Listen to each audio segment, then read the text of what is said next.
The smoke-filled skies, wildfires, lack of rain, and scorching heat that have lingered for weeks in Brazil offer a glimpse of what is in store for the country as climate change takes hold in the coming years. Beyond issues like deforestation and forest fires, the effects of the climate emergency will make everyday life in Brazil more challenging. Rainstorms are expected to become increasingly intense and brief, while heat waves and droughts will become more frequent, creating the perfect conditions for sustained air pollution. The impact will not be distributed evenly across the globe either. Countries with more biodiversity to lose, like Brazil, will see more dramatic changes in the coming decades. Environment Minister Marina Silva warned that Brazil could lose the Pantanal, the world's biggest tropical wetlands, by the end of the century. Some scientists, however, say her forecasts may be too optimistic. My name is Gustavo Ribeiro. I'm the editor in chief of the Brazilian Report. This is Explaining Brazil.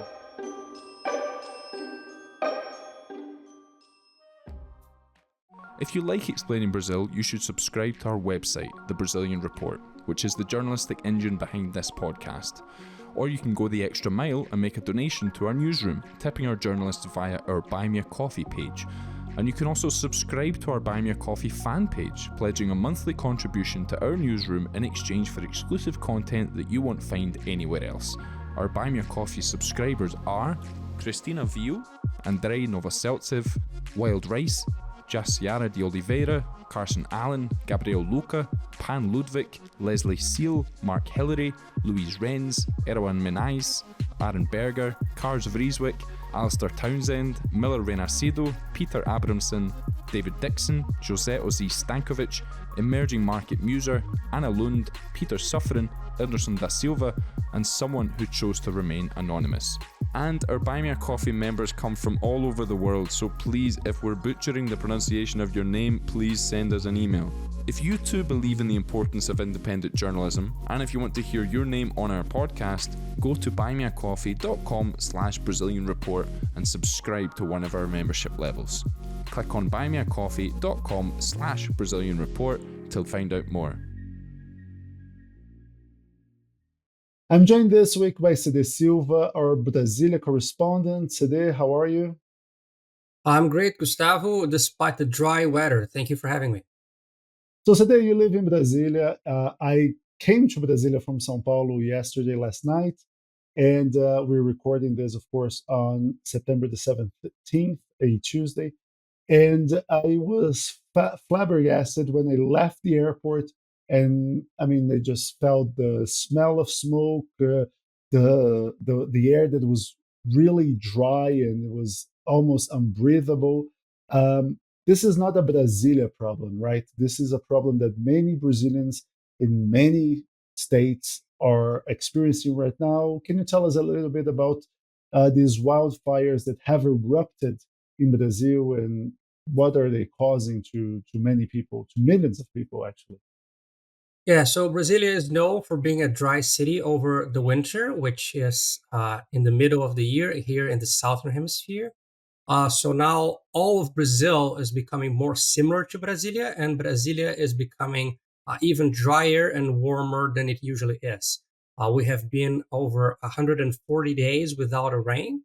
There's the possibility that we could hit the historical record of days without rain. And the same is taking place in cities such as Belo Horizonte and São Paulo and across Brazil, in that there's a large number of months without a rain, and air humidity is reaching historical records, with Brasilia recently having the driest air ever. So Brazil, Which was about 7% humidity, right?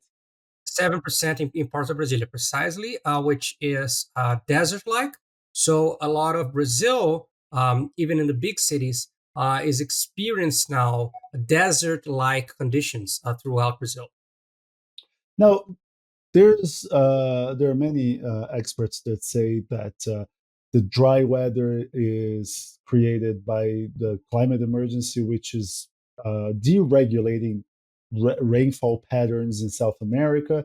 There's also the situation is also made worse by the fact that we have seen wildfires erupting across several biomes, right? Like in the Pantanal, which are, like I said, the biggest wetlands in the world, the Amazon rainforest, or the Cerrado savanna where Brasilia is located. Can you tell us a little bit about these wildfires that are what is happening? Are the wildfires making the droughts worse? Are the droughts making the wildfires worse? Or is this a vicious cycle where one thing contributes to the other getting worse? Yeah, it is a catch-22.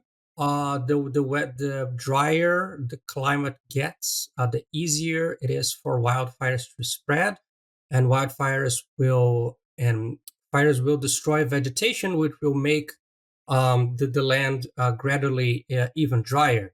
So the Amazon is known for having what the experts call in Brazil air rivers. So the Amazon concentrates a lot of water. It is a very wet rainforest, but this water does not stay in the rainforest completely. So wind takes part of the water in the air in the Amazon and will make this water flow throughout Brazil and to other countries.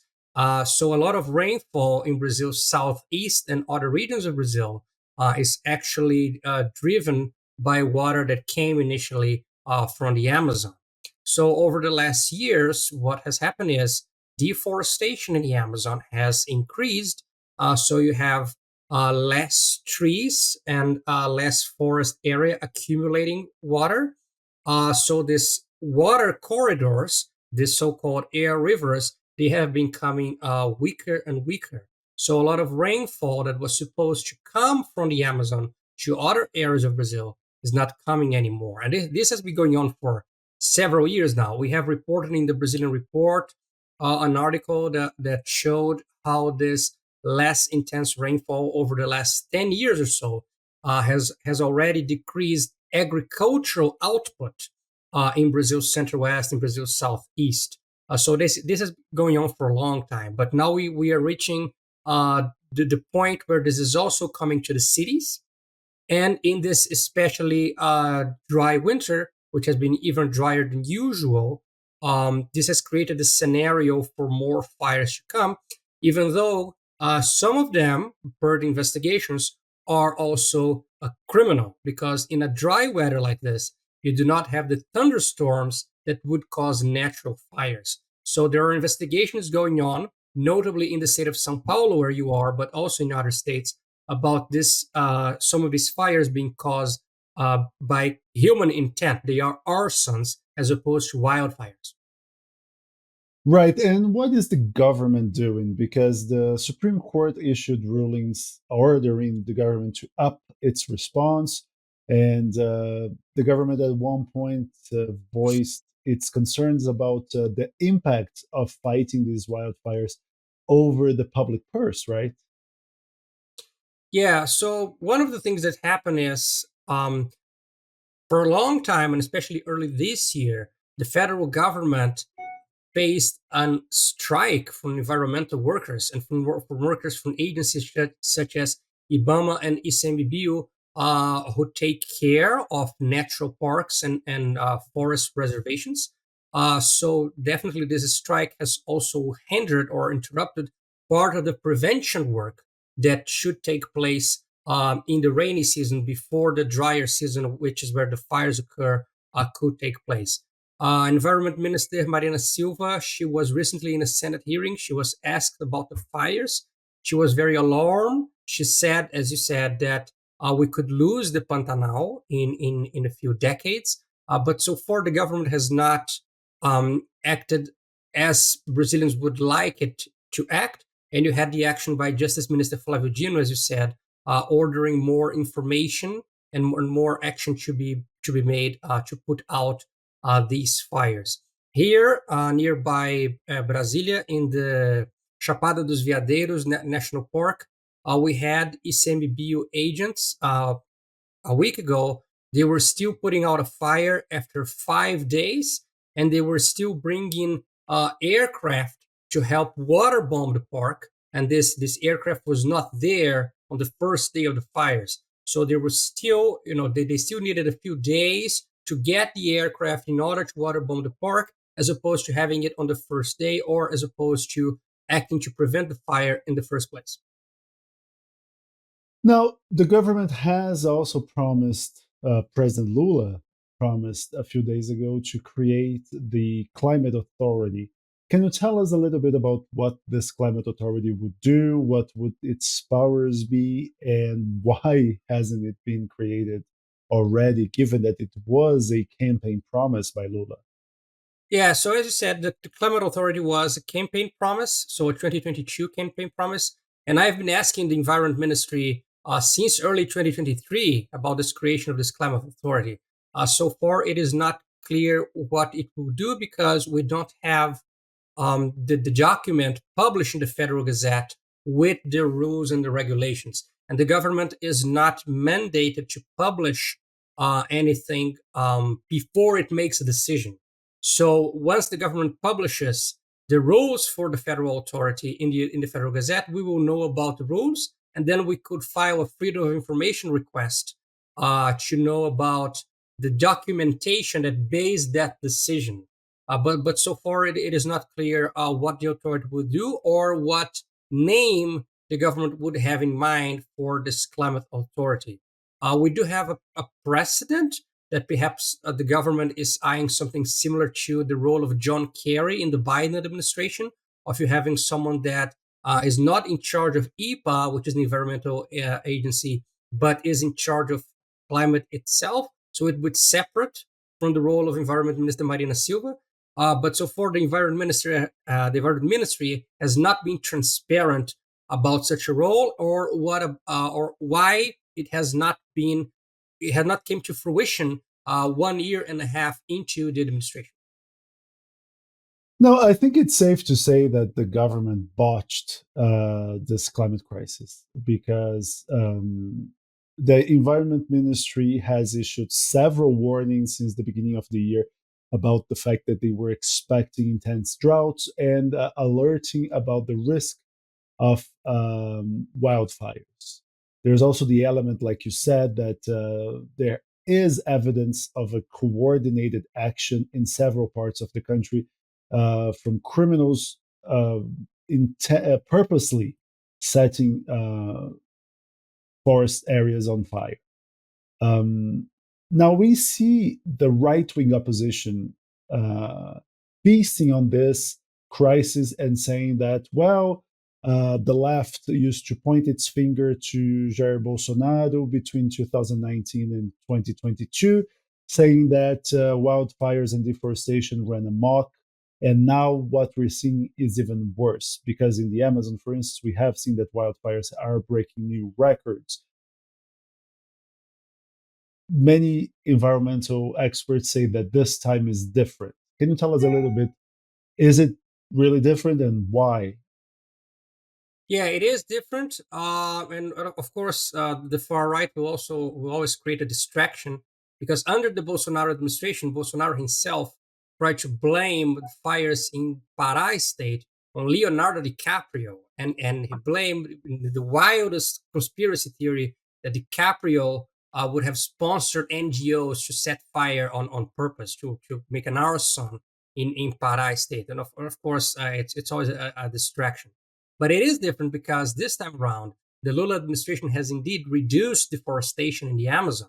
So deforestation is indeed decreasing. So what is happening, at least in the Amazon region, and what we see is that some of these fires, they are taking place in areas that were already deforested earlier. So it's not a fire in a completely green area. It's a fire in a place where deforestation took place earlier.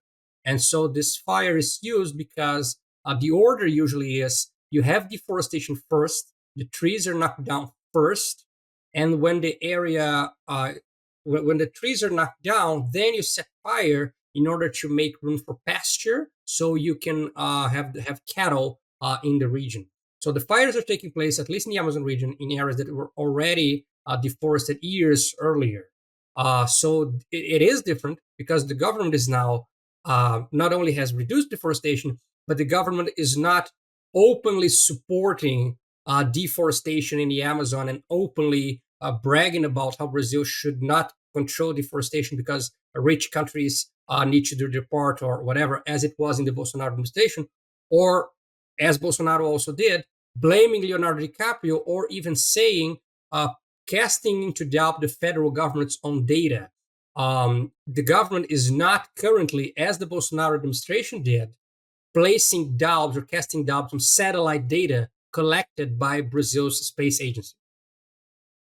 Now, of course, like you said, the Lula administration is by no means a climate denialist as the Bolsonaro administration was.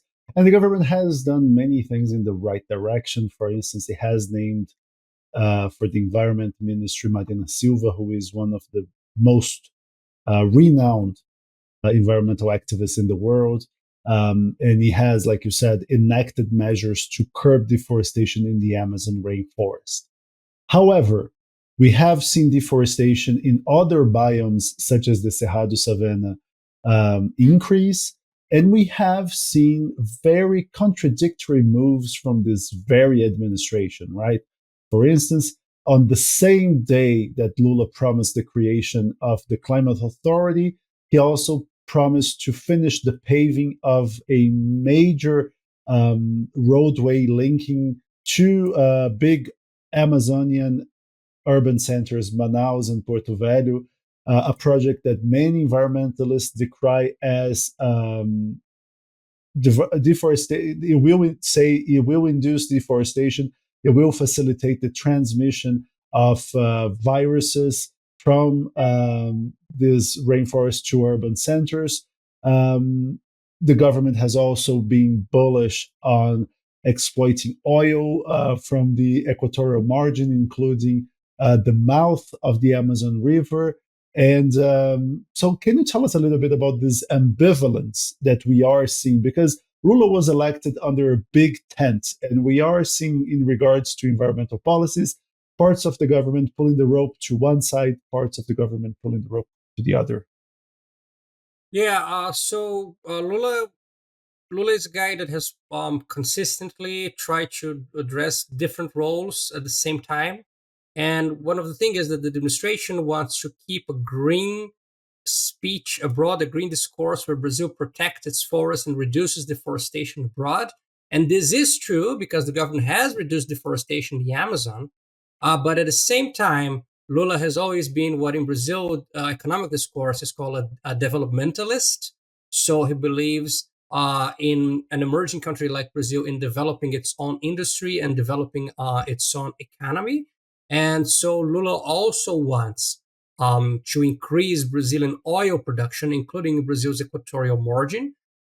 He would like Petrobras to grow and produce more oil as Brazil adapts in what has been dubbed the so-called energy transition discourse. And what energy transition means in the discourse of countries such as Brazil and such as the United Arab Emirates is you keep producing oil until you get enough money and funds in order to purchase the green energy such as solar and wind in the future. But you would still need under this discourse to still have more oil production until the transition becomes like a person who's addicted to cigarettes and he says, I need to smoke one more pack until I'm fully adapted and I can stop smoking in the future.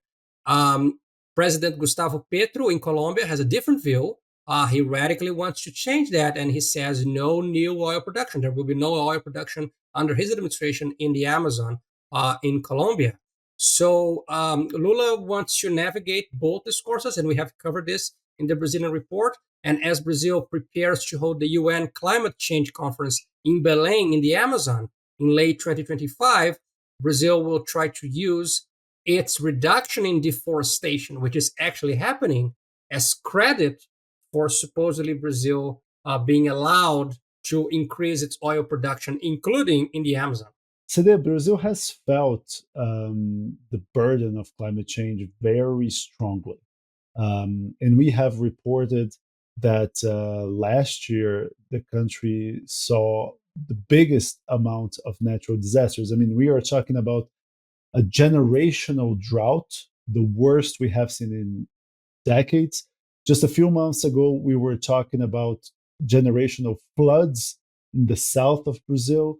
So, can you tell us a little bit? Because we have reported on a study that was exclusively made for us about how climate disasters are becoming more and more frequent in Brazil.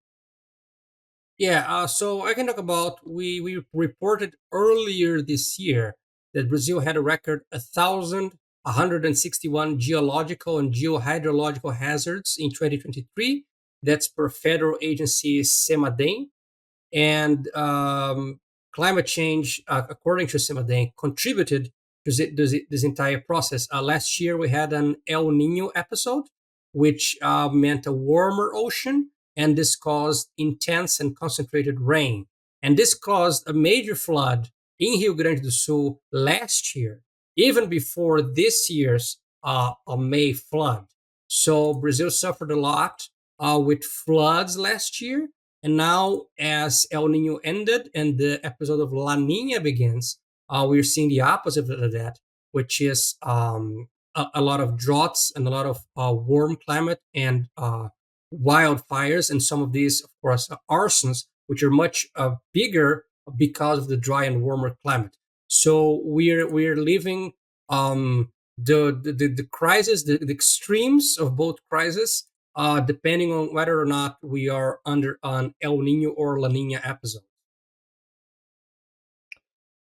Now, we have talked about how the government is sending mixed signals in regards to how to tackle the climate emergency. But there, to be fair, there's only so much the government can do, right? A lot of this hinges also on Congress and on state governments. And we have seen that a ultra conservative Congress and several conservative states, especially in the Amazon and in the Cerrado regions. Um, I mean, we have seen conservatives trying to chip away Brazil's environmental controls. Can you tell us a little bit about um, how strong are agricultural lobbies in this state and what kind of legislative change they have pushed for? Yeah, so they are very strong. They have pushed consistently for example, reduction of the liabilities and responsibilities of farmers over the percentage of land they should protect. They have pushed consistently for looser laws in pesticides. So farmers would be allowed to purchase pesticides or license pesticides more easily, and they are strongly pushing for what is today in Brazil a very strong political topic, which is the topic of land. They have strongly pushed for the use of, or the agricultural use of indigenous land. So indigenous land is supposedly protected under Brazil's constitution, and they argued for something called the time frame argument, which supposedly meant that the indigenous communities or indigenous lands that are not properly demarcated on 1988, which is the year our constitution was enacted, these indigenous peoples would not be allowed or entitled to such land. The Supreme Court took down this understanding, and so they sided with the indigenous communities. But Congress is still pushing for similar rules that will allow them to use agriculturally indigenous land, or to take over indigenous land, or for indigenous land not to be demarcated. During the 4 years of the Bolsonaro administration, the federal government did not demarcate an inch of indigenous land, which was a promise of the Jair Bolsonaro administration, one of the few promises he actually kept. The Lula administration has been struggling to demarcate some more indigenous lands.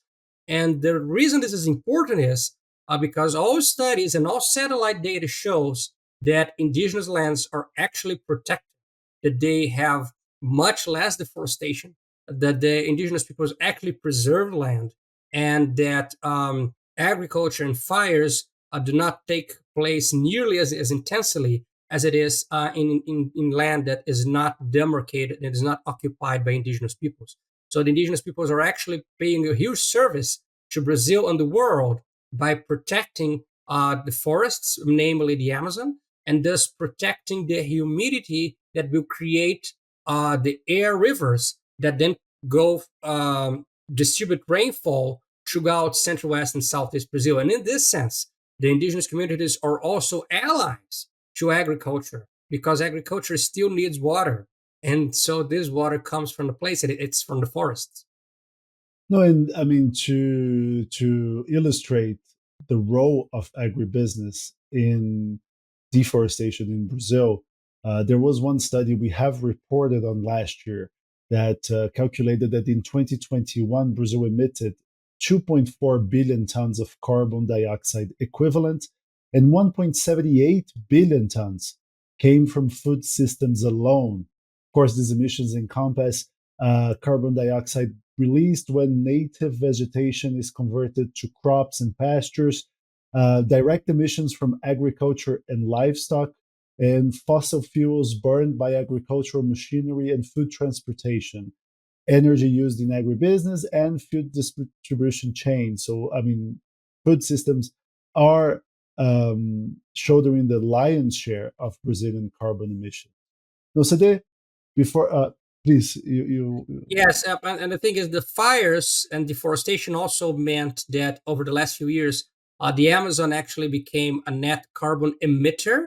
When actually the Amazon is supposed to be a A carbon safe sink. Yeah. carbon, but the opposite is happening because of deforestation and fires. No, Sade, what is the prospects for us living this crisis? Is hope on the horizon, or do we just have to literally expect the solution coming from the skies, as in we have to have rainfall in order for these wildfires to be tamed? Yeah, so from what we see in the national park and so on, and the action by the environmental agents, park agents has been taking so long, even with the planes and the aircraft arriving and more people arriving and more money arriving, they're still putting out the fires. So I think the emergency will really only be put uh, completely out when we have rainfall, which might take longer than usual in a lot of Brazil. But I understand that much like the pandemic, what we need to understand is that we're going to live in a new normal. Brazil, the climate has indeed changed. The climate is indeed drier in Brazil. So this means that it's not about 1 year or another year with less rainfall than average. The average rainfall has dropped permanently. It will not go back to where it was 10 or 20 years ago. There was an expert on the news yesterday saying that areas that have been burned in the forest 30 years later, they still have 25% less capacity of holding carbon than an area that has never been touched by fire. So even though if all the fires stop magically now in Brazil, in 30 years, the biomes will not become as they were before the fires. So we are seeing a new normal, a new temperature, and the climate has really changed. And what the authorities can do is they can work now to perhaps slow the worsening of the climate. Right. Cede Silva is our Brasilia correspondent. Cede, thank you very much for your insights, even if they were not that optimistic. Thank you very much. If you like Explaining Brazil, please give us a 5-star rating wherever you get your podcasts. If you're watching this on YouTube, please follow our channel and recommend our podcast to your friends and coworkers. Or better yet, you can subscribe to the Brazilian Report, which is the journalistic engine behind this podcast. We have a subscription-based business model, and your memberships fuel our journalism and keep us going and growing. And our work has been recognized for its quality. We have won and been shortlisted for several international journalism awards. And recently, the Brazilian Report was chosen as the best news website in Latin America by the World Association of News Publishers, WANIFRA, for small or local newsrooms. And to continue this work, we need your support. Go to Brazilian.report/subscribe. I'm Gustavo Ribeiro. Thanks for listening. Explaining Brazil will be back next week.